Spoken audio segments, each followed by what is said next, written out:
নমস্কার, Rishibani institute of Vedic অ্যাস্ট্রোলজিতে আপনাদেরকে স্বাগত জানাই। আজকে একটা বিশেষ দিন, আবার আমরা তপনদাকে আমাদের মধ্যে পেয়েছি।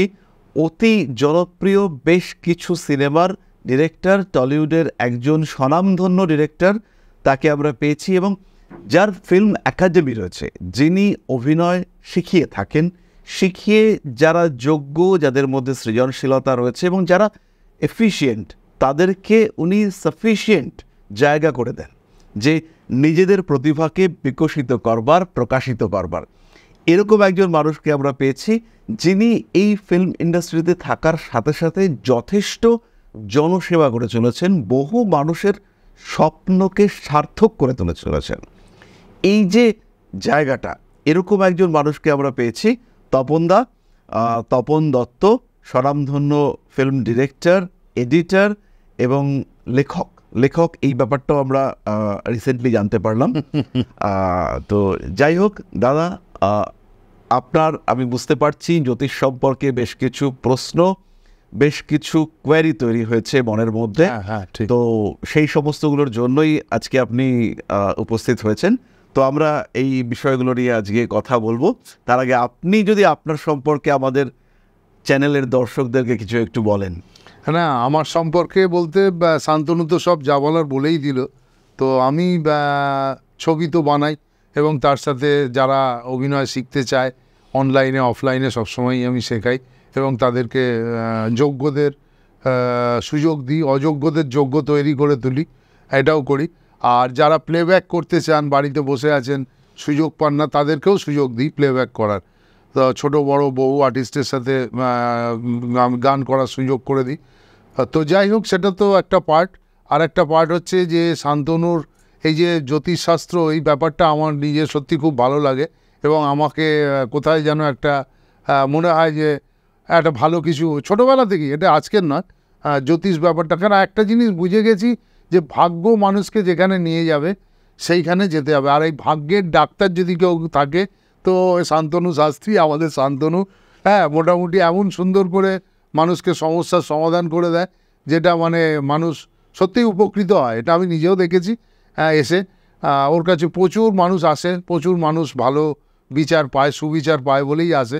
তো যাই হোক, এবার ঘটনা হচ্ছে যে সেই কারণে এসছি, ঠিক কথা। কিন্তু আমার একটা প্রশ্ন শান্তনুর কাছে থেকে যায় যে এই যে মানুষ এত বিশ্বাস করে জ্যোতিষশাস্ত্রকে, কেন করে? কিভাবে তোমরা সেই ব্যাপারটাকে মানুষের মধ্যে সেই বিশ্বাসটাকে দেখাতে পারো, বা মানুষ বিশ্বাসটা পায় বা সুযোগ সুবিধাগুলো পায় ভালো, সেটা কিভাবে হয় আমাকে একটু বলো তাহলে। জ্যোতিষ এটা হচ্ছে ভারতবর্ষের তথা পৃথিবীর প্রাচীনতম একটা বিদ্যা। প্রশ্নটা হচ্ছে এটাকে কতটা বিশ্বাস করা উচিত। একজন দর্শক বা একজন মানুষ, তিনি সমস্যার মধ্যে পড়েছেন বা সমস্যায় পড়েননি, কতটা এটাকে বিশ্বাস করা যেতে পারে, এটা হচ্ছে সবচেয়ে বড় একটা জায়গা। যে এখন আমরা টিভিতে, ইউটিউবে বা বিভিন্ন জায়গায় দেখছি যে সমস্ত সমস্যার সমাধানের একটাই নাম, যে XYZ শাস্ত্রী, XYZ আচার্য, নামটা চেঞ্জ করে একটা কিছু। তো এই যে ব্যাপারটা, এটার অথেন্টিসিটি কতটা, এটা আমাদের আগে বুঝতে হবে, বা আমরা কতটা মানুষকে দিতে পারি।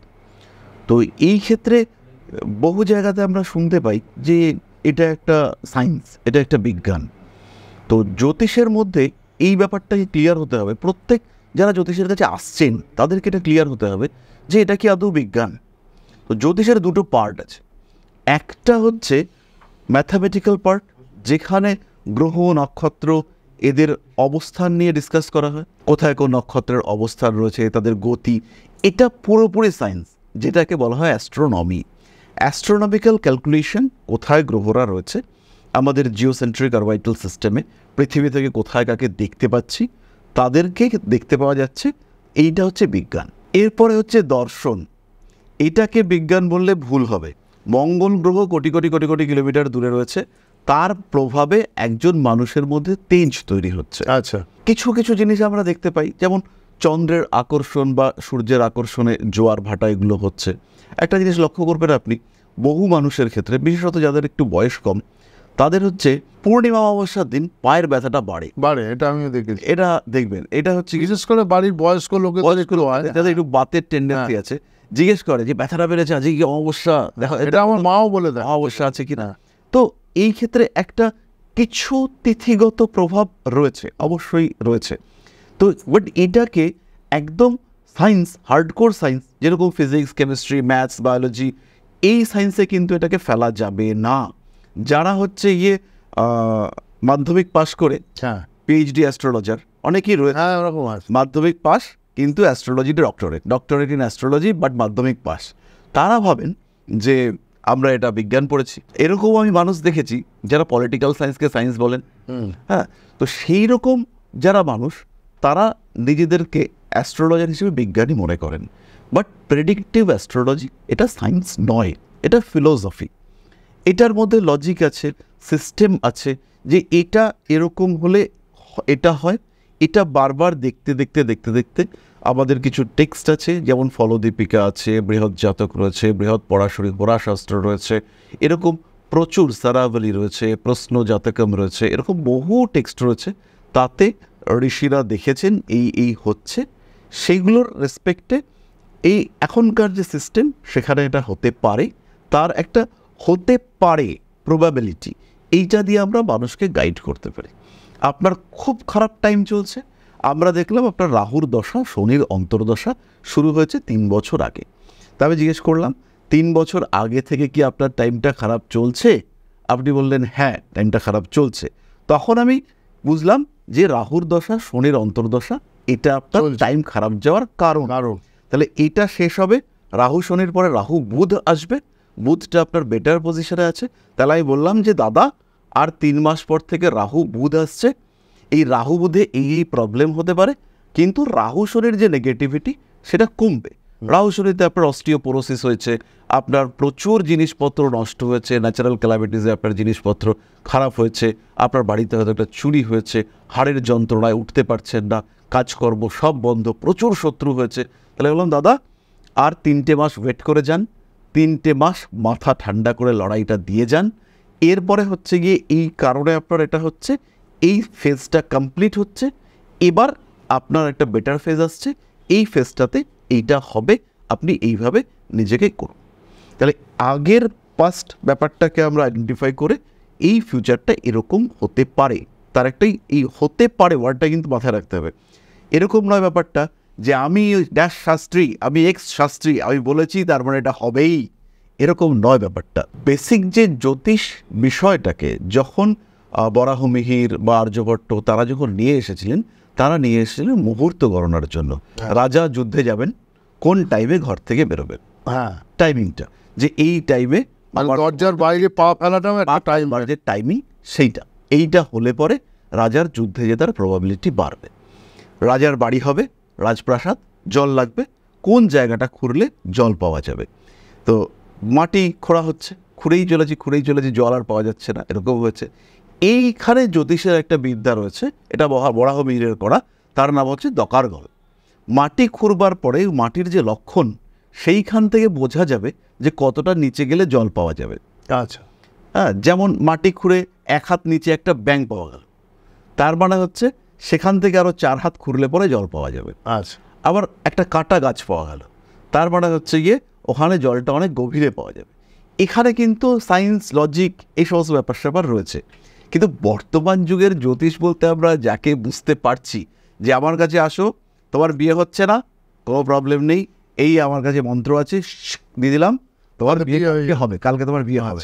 আমি একটা স্টোন দিয়ে দিলাম, তোমার কালকে চাকরি হয়ে যাবে, এরকম ব্যাপার নয়। কারণ ভ্যাকেন্সি তৈরি করতে হবে। আমার চাকরি পাওয়ার যোগ আছে মানেই আমি চাকরি পাবো, এরকম নয়। কারণ আমার চাকরি পাওয়ার সম্ভাবনা রয়েছে, কিন্তু ভ্যাকেন্সি নেই। যেমন এই মুহূর্তে পশ্চিমবঙ্গে সরকারি চাকরির অবস্থা খারাপ। তো যত লোকজন আমরা রয়েছি, তাদের সবাই চাকরি পাওয়ার যোগ বা চাকরি পাবো এরকম নিয়ে ছুটছেন। যারা ছুটছেন তাদের চাকরি পাওয়ার যোগ রয়েছে, কিন্তু সবাই তো পাবেন না, এই কম্পিটিশনে কিছু লোক পাবেন। সুতরাং এইটা বুঝতে হবে যে আমি কতটা পেতে পারি, ভীষণ গুরুত্বপূর্ণ। দিনরাত এক করে খাটতে হবে, কম্পিটিশনে জিতবার জন্য লড়তে হবে। এইবার আমরা কি বলতে পারি, তোমার এই টাইমটা বেটার, আরেকটু খাটো হবে। এখানে আমাদের লিমিটেশন, এটা বুঝতে হবে। আর মানুষ যদি মনে করে যে ম্যাজিক হবে, অ্যাস্ট্রোলজি ম্যাজিক না, কারণ অ্যাস্ট্রোলজির পরে শব্দটা হচ্ছে অ্যাস্ট্রোলজি, অ্যাস্ট্রোম্যাজি নয়।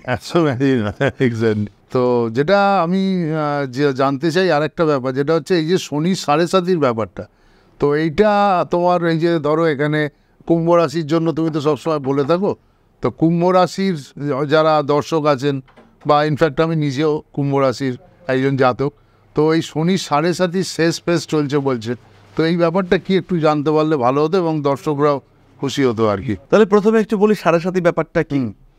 আমাদের প্রত্যেকের একটা জন্ম রাশি রয়েছে, আমাদের জন্মের সময় চাঁদটা যেখানে রয়েছে সেটা হচ্ছে আমার জন্ম রাশি। আর শনি 2.5 বছর করে এক একটা ঘরে থাকে। তো শনি ঘুরতে ঘুরতে যখন আমার রাশির ওপরে আসছে, মানে চাঁদের ওপরে আসছে, সেটা হচ্ছে আমার 7.5, 3টে ঘর, অর্থাৎ যেখানে আমার চাঁদ আছে তার আগের ঘরে শনি ঢুকলো, প্রচুর খরচ বাড়াতে শুরু করলো, গায়ে হাত পায়ে ব্যথা, আত্মীয় পরিজন দূরে যেতে শুরু করলো, রিলেশনশিপের ক্ষেত্রে ডিস্টারবেন্স, ফার্স্ট ফেজ কেটে গেল, শনি ভেতরে চলে গেল, মানে আমার রাশিতে চলে এলো, ব্যথাটা আরেকটু বাড়লো, এবার আমি একটু একা একা, সব কিছুর প্রতি আমার একটা অনীহা কাজ করছে, এবার মনে হচ্ছে আর পারছি না, এবার ছেড়ে ছুড়ে দিয়ে চলে যাব। এবার হচ্ছে গিয়ে লোকজন আমাকে নিয়ে বিরক্ত ভাব করতে শুরু করেছে, নিজেকে প্রুভ করতে হবে যে আমি বেটার। এটা সেকেন্ড ফেজ গেল, মেইন ফেজ, সবচেয়ে টাফ ফেজ, শরীরটাও সাপোর্ট দিচ্ছে না। এরপরে থার্ড হাউসে চলে গেল, মানে থার্ড হাউসে বলতে আবার চাঁদের পরের ঘরটায়। এইবার টাকা পয়সার দিক থেকে খুব চাপ শুরু হয়ে গেছে, বাকি জিনিসগুলো গুছিয়ে নিয়েছি কিন্তু কোনোভাবেই টাকা পয়সা দিয়ে সামাল দিতে পারছি না। আপনি এখন কুম্ভ থার্ড ফেজেই চলছেন। তো টাকা পয়সার জায়গাটাতে খুব চাপ, আত্মীয় পরিজনরা আস্তে আস্তে আবার ফিরে আসছে, বন্ধু বান্ধব রিলেশনশিপগুলো আবার ঠিকঠাক হচ্ছে, শরীরটা মোটামুটি সামলে নেওয়া শুরু করেছি। সেটা কবে থেকে হবে? না, এইটা হচ্ছে গিয়ে শুরু হয়েছে, কিন্তু কুম্ভের ক্ষেত্রে আরেকটা চাপ আছে এখন, সেটা হচ্ছে কুম্ভ রাশিতে কিন্তু রাহু বসে আছে, ফলে রাহু কুম্ভতে এসে খুব অ্যাক্টিভ হয়ে যায়, মানে বিভিন্ন দিকে ছোটানোর চেষ্টা, কিন্তু যেদিকেই ছুটছেন গিয়ে দেখা যাবে যে এখানে একটা ডিস্টারবেন্স রয়েছে, যে গেলাম পাবো যে ক্লিয়ার, কিন্তু গিয়ে দেখলাম যে সেই লোকটা অসুস্থ। আজকে আমি একটা প্রোগ্রাম করলাম, কিন্তু যার মাধ্যমে প্রোগ্রামটা হবে সে কালকে ফুড পয়জনিং হয়ে শুয়ে রয়েছে। একদম। হ্যাঁ, এই যে ব্যাপারটা, এই ব্যাপারটা রাহু করায় যে একটা আনসার্টেনিটি। তো যাই হোক, আমরা ছিলাম 7.5-তে, সেখানেই থাকি। তো এই যে 3টে ফেজে শনিদেব একটা ট্রান্সফরমেশন পিরিয়ড ক্রিয়েট করে। তো এই ট্রান্সফরমেশন পিরিয়ড যেটা তৈরি হচ্ছে, এই সময় আমরা কী অবস্থায় ছিলাম আর তার মধ্যে একটা ফিল্ট্রেশন হয়ে আমার মনের উদারতা অনেকটা বাড়িয়ে দেবে। যেমন ধরুন, আগে আপনার কাছে একটা ব্যাপার ছিল যে, আপনার কাছে নয়, মানে ধরুন টাকা ব্যাপারটা ইম্পর্ট্যান্ট। এখন এই যে আপনি 7.5 সেকেন্ড ফেজ কাটালেন, এই ফেজটা দিয়ে যখন আপনি যাবেন, কুম্ভ রাশি যেহেতু আপনার সেকেন্ড ফেজে, এরপর আপনার মনে হবে না, টাকা বাদ দিয়েও কিছু একটা ব্যাপার আছে, সেটা সোসাইটির জন্য কিছু একটা করে যাব, আমার নাম একটা আলাদা জায়গায় যাবে, আমি নতুনভাবে ভাববো, আগের জিনিসগুলো থেকে নিজেকে ক্লিন করে একটা নতুন থিঙ্কিং প্রসেস, তো সেই জায়গাটাতে শনি নিয়ে আসবে। এবং এই যে প্রসেসটা, এটা টাফ প্রসেস, কঠিন। এই জন্যই ব্যাপারটা হচ্ছে গিয়ে 7.5টাকে মানুষ ভয় পাই আমরা। এটা একটা জাজমেন্টাল ফেজ বলা যেতে পারে। আগের যা ভুলগুলো ছিল সেই ভুলগুলোকে রেকটিফাই করে নতুন একটা ফেজ, বেটার ফেজে নিয়ে যাওয়ার জন্য শনিদেব কিছুটা প্রেশার ক্রিয়েট করবেন। এটাই শনিদেবের কাজ, পিউরিফিকেশন, মানুষকে আরেকটু বেটার ফর্মে নিয়ে যাওয়া। এটা কিন্তু অর্থের দিক থেকে নয়, এটা হচ্ছে মন, দেহ, আত্মা, তার থেকে আরেকটু বেটার দিকে নিয়ে যাওয়ার চেষ্টা। তো এই জন্য 7.5কে আমরা একটু টাফ ভাবি। না, এই যে থার্ড ফেজ চলছে যে, এইটা এবারে শেষ হচ্ছে কবে, এবং এই থার্ড ফেজে শনির মানে কি কি ভালো খারাপ ব্যাপারগুলো থাকে একটু যদি বলো। 7.5-এর এই থার্ড ফেজটা শেষ হচ্ছে 3 জুন 2027, মানে এখনও কিন্তু প্রায় 1.5 বছর আমাদেরকে ফেস করতে হবে 7.5। কিন্তু এইখানে একটা জিনিস বলে রাখি, এই কুম্ভের ক্ষেত্রে 7.5-এর যে একটা ভয়ঙ্কর টাফ সিচুয়েশন চলছে, এটা 5ই ডিসেম্বর 2026 কাটবে। 5ই ডিসেম্বর 2026 রাহু কুম্ভ থেকে মকরে চলে যাচ্ছে। আচ্ছা, এর ফলে যেটা হবে যে রাহু কুম্ভকে ভীষণভাবে ডিস্টার্ব করছে। শনি ফিনান্সিয়াল দিক থেকে একটা ডিস্টারবেন্স ক্রিয়েট করে রেখেছে, রিলেশনশিপগুলোকেও ডিস্টার্ব করছে, আর সেখানে রাহু অস্থির করে রেখেছে, কন্টিনিউয়াস একটা মুভমেন্ট, চঞ্চলতা সেটা সৃষ্টি করে রেখেছে। ফলে এই সময় রাহু এবং শনির যৌথ আক্রমণে কুম্ভ কিন্তু ব্যতিব্যস্ত। আপনি ভাবছেন যে এটা করব, ওটা করব, ওটা করব, ওটা করব, ওটা করব, 6টা প্ল্যান করে ফেললেন। এবার প্ল্যানটাকে যখন মেটেরিয়ালাইজ করতে যাচ্ছেন, সেটাকে যখন বাস্তবায়িত করতে আপনি যাচ্ছেন, তখন দেখতে পাবেন যে আপনার প্ল্যানিং আর বাস্তব এই দুটোর মধ্যে একটা গ্যাপ রয়েছে। এটা করিয়ে রেখেছে রাহু, আর টাফ সিচুয়েশনটা ক্রিয়েট করেছে শনি। ফলে এই সময় প্রত্যেকটা পদক্ষেপ এটা ইম্পর্ট্যান্ট, প্রত্যেকটা কথা, প্রত্যেকটা সম্পর্ক সবটাই ইম্পর্ট্যান্ট। মানে এখন এই মুহূর্তে ট্রানজিটের দিক থেকে কুম্ভ রাশির মানুষদের জীবনে একটা মারাত্মক বাজে সময়। এরকম টাইপের সিচুয়েশন আসতে কুম্ভের ক্ষেত্রে মোটামুটি আগামী 36 বছরের মধ্যে আসছে না। মানে এতটাই একটা কঠিন পরিস্থিতির মধ্য দিয়ে কুম্ভ কিন্তু যাচ্ছে। তাহলে মানে মানুষ কি আশায় ভালোভাবে এগোবে? তাহলে আমরা মানে কুম্ভ রাশির যারা জাতক তারা একটা তো আশা নিয়ে এগোবে। এখানে প্লাস পয়েন্ট যেটা, আগামী 18ই অক্টোবর 18ই অক্টোবর কুম্ভের দ্বিতীয়পতি একাদশপতি বৃহস্পতি তিনি তুঙ্গ হচ্ছেন। আচ্ছা। এবং বৃহস্পতি 6th হাউসে যাচ্ছে। আমাদের তো লাভ হওয়ার যেমন কতগুলো ঘর আছে, ঠিক তেমনভাবে ক্ষতি হওয়ার কতগুলো ঘর। এই ক্ষতি হওয়ার জায়গাগুলোকে বৃহস্পতি প্রোটেক্ট করবেন। এই যে 18ই অক্টোবর বৃহস্পতি কর্কটে ঢুকছেন, তুঙ্গ হচ্ছেন। এই যে বৃহস্পতি কর্কটে ঢুকছেন, এর ফলে কুম্ভের নেগেটিভিটিগুলো ব্লক হয়ে যাবে। প্রচুর খরচা হয়ে যাচ্ছিল, সামাল দেওয়া যাচ্ছিল না, সেটা ব্লক হলো। আচ্ছা। এবার টাকাটা দেখা যাচ্ছে, রাখা যাচ্ছে। শনির ওপরে বৃহস্পতির দৃষ্টি পড়বে, ফলে 7.5-এর নেগেটিভিটি প্রচুর কন্ট্রোল হয়ে যাবে। বাহ, তো এই তো আমি তো পেলাম তোমার এই কথা। রাহু যেমন ডিস্টার্ব করছে এতদিন, এখন আমরা রয়েছি আজকে অক্টোবরের 3 তারিখ, এখন আমরা কিন্তু খুব টাফ সিচুয়েশনে রয়েছি। বৃহস্পতি যেই কর্কটে ঢুকবে, শনির উপরে বৃহস্পতির দৃষ্টি, তখন একটা গুরু শনি যোগ তৈরি হবে। বাহ। এবং বৃহস্পতি তুঙ্গ হচ্ছে, সবচেয়ে স্ট্রং। তো ফলে বৃহস্পতি প্রবলেমগুলোকে ট্যাকল করবে। তো আমি আপনাকে আগেও একদিন বলেছি যে 18ই অক্টোবরের পর থেকে সিচুয়েশন অনেকটা হাতে চলে আসবে। এবং যেহেতু 2nd হাউসে বৃহস্পতির দৃষ্টি পড়ছে, ফলে পাওনা গন্ডা যেগুলো আটকে আছে বা নতুন কিছু কন্ট্রাক্টস, সেগুলো সাইনিং হওয়া, ফিনান্সিয়াল দিক থেকে বেশ বেটারমেন্ট হওয়া, শুধু আপনি আমরা নই, প্রায় প্রত্যেকটা কুম্ভ রাশি বা লগ্নের মানুষজন, শুধু কুম্ভ নয়, বৃহস্পতি তুঙ্গ হচ্ছে মানেই আমাদের যে ন্যাচারাল সেটা পাওয়ারফুল হচ্ছে। ন্যাচারাল জোডিয়াকের পজিটিভিটি বাড়বে এবং বাড়বে। এখানে কিন্তু আমি ওরকমভাবেই বলবো যে বাড়বেই। আচ্ছা। হ্যাঁ, ন্যাচারাল জোডিয়াকের পজিটিভিটি বাড়বেই, এটা পজিটিভ হবে। এটা তোমার এই জোর দিয়ে বলাতে কিন্তু দর্শকরাও অনেকটা উপকৃত হবে। হ্যাঁ, তাদেরও মনে একটা বল।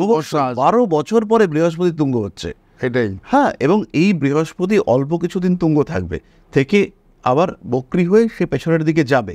তাহলে এই সময় বৃহস্পতি হচ্ছে অতিচারী মানে হচ্ছে গিয়ে বলা যেতে পারে হাইপার অ্যাক্টিভ। ফলে বৃহস্পতির রেজাল্ট কিন্তু অনেকটাই বেশি। এবং এই আশেপাশে আমরা যে দেখছি যে বাংলাদেশে ভীষণ প্রবলেম রয়েছে, বা নেপালে রিসেন্ট আমরা দেখলাম একটা প্রবলেম হয়েছে, বা ইন্টারন্যাশনাল পলিটিক্যাল সিচুয়েশন খুব ডিস্টার্বড, বিভিন্ন মানুষ ভীষণভাবে অস্থির। গতকাল এক ভদ্রলোক আমার সঙ্গে কথা বললেন, তার স্যালারি ছিল 8 লক্ষ টাকা, হঠাৎ তার চাকরিটা চলে গেছে। মানে পাগলের থেকেও খারাপ অবস্থা তার এখন। তো এই যে এরকম আমরা রোজ শুনছি। সকালবেলা এক ভদ্রলোক এসেছিলেন, উনি রাত্রিবেলা আসবেন, আমি এই আজকের এই ডিসকাশনের জন্য টাইমটা পিছালাম। তো ওনার ক্ষেত্রেও চাকরিতে প্রচণ্ড প্রবলেম চলছে, এবং ওনার বয়স হচ্ছে 58। তো ওনার আর 7 বছর চাকরি রয়েছে, এবং উনি একদম বিধ্বস্ত হয়ে যাবেন। তো সেই সমস্ত এই যে টালমাটাল সিচুয়েশন, এটা অনেকটাই কন্ট্রোল হয়ে যাবে বৃহস্পতি ঢুকলে পড়ে। বাহ, খুবই ভালো। মনে একটা ভরসার জায়গা এসে গেল। শান্তনু শাস্ত্রীর মুখে যখন এরকম একটা ভরসার জায়গা মানুষ পাবে, তখন তো নিশ্চয়ই একটা ভালো লাগার জায়গা থাকবেই। আর আজকের দিনে আমরা তো মোটামুটি একটা ভরসা সবাই চাই, তো সেটাই পাওয়া গেল। আগামী দিন ভালো আসছে, এবং বৃহস্পতি যখনই তুঙ্গ হচ্ছে, এটা একটা বড় ব্যাপার। তো ঠিকই আছে, মোটামুটি আমাদের আলোচনার মধ্যে ভালোই হলো। অনেকেই অনেক কিছু জানতে পারলো। এবার মোটামুটি কি কাজ করা যেতে পারে? তাহলে আজকের আলোচনা এই পর্যন্তই থাক। সবাই খুব ভালো থাকবেন, আর এই বৃহস্পতির সঞ্চারকে উপভোগ করবার জন্য মনে প্রাণে প্রস্তুত হতে শুরু করুন, কারণ 18ই অক্টোবর আসছে দিন, মনের দুশ্চিন্তা এবার বাদ দিন। বাহ, সেই আনন্দেই সবাই থাকুন। নমস্কার, সবাই ভালো থাকুন।